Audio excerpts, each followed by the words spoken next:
This is video 4 in a series of 10 exploring the concept of what would happen if every single college and university went under.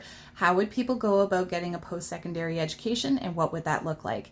And in this video, I wanted to explore the idea that if they all went under, I think one of the things that would happen is we would be able to start recognizing our teachers again. Here's what I mean by that. The marketing and advertising machine that helps to recruit students to participate in post-secondary learning services offered by businesses, colleges, and universities has really helped to reinforce this message that teachers are individuals who have completed teachers' college. They are individuals with teaching certificates after they completed a degree. Now they're going on to the noble profession of teaching. They are a teacher. But teachers, that's not what that means. Teachers are people who teach, whether they hold a certificate or have a diploma or not. And chances are, you know so many teachers in your life. When you pause to think about it, who are those people you are surrounded by who it just bubbles up out of them? When they see somebody, they don't know something or don't know how to do something, they just step up. I'll show you how. I can explain that to you. Maybe you know somebody who they aren't somebody it just naturally bubbles out of, but if asked, hey, I know that you know how to fix lawnmowers, could you show me how to fix mine? When asked, they will step up. Yeah, because you approached me. Sure, I will show you how to do that. They're a teacher. They're sharing something and equipping others. And so when we realize that, teaching as a profession, our concept of what a teacher is has kind of gotten a little bit muddled because of our experience with the post-secondary businesses, we can then also start to explore the idea of, well, what about teachers in higher learning? We don't usually call them teachers. We tend to call them professors. That's the academic language for teachers at that level, that higher level of learning. And so what would happen then if there were no post-secondary education services, these businesses, then where would we get our professors? Well, again, it's the exact same thing. The level of knowledge that you're looking for, the level of skill that you're looking for, those professors are everywhere because there are people who teach naturally and at higher levels of learning. And so we have been surrounded by them the entire time. Some of them have simply been employed by post-secondary education service providers, these businesses that we call colleges and universities.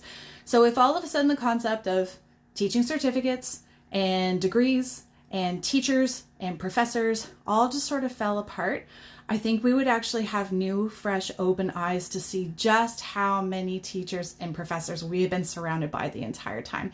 How many people we have to learn from if we just listen. How many people we have to learn from if we take the initiative and approach and ask for their knowledge and skills. It's phenomenal. There's so much to learn and so many people to learn from. So a couple of tips and tools I'll throw in. Always be the person who's willing to start the conversation with the person sitting beside you. You're sitting next to teachers and professors all the time. If you start the conversation, there are things you can learn all the time, on the bus, in the cafeteria, standing in line for coffee, you name it. And if they don't want to talk, then don't press, but be the person who's willing to start. And listen, no matter what the age is, no matter what the culture is, no matter how clearly they speak to share the thought. I think an amazing thing that could happen for us is that with the concept of elevated teachers and professors kind of unraveling and falling apart, we would remember to listen to the people who are younger than us. We would remember to learn from the perspective of people who are less experienced than us. We would remember to listen better to the experience of people who can't communicate as clearly as us. We would start to really value what every person has to teach. And that, I think, is a phenomenal thing for us to do as human beings. And I'm really excited when that happens.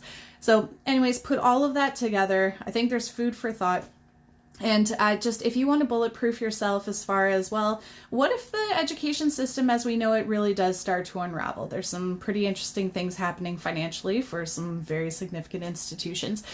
What you can do is go to my website, livingislearning.ca, and there you're going to find tools for how to create your own secondary education, how to create your own post-secondary education, and in a way that you are able to communicate to employers and to colleges and to universities the value of the learning that you have obtained for so long as colleges and universities exist. These are actually the communication documents that they use to determine the value of your learning outside of the formal system to see if that can be translated into formal credits with their institution. So it's the communication documents they use. And so with that, the tools to be able to, create your own education, an ebook that tells you why that's so important and everything that you can do with that.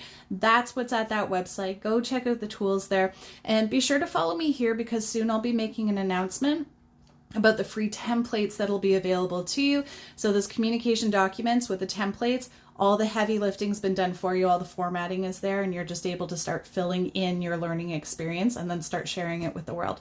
So with that, there's going to be more videos in this series, and I hope this one was helpful for you, and I'll see you at the next one. All the best.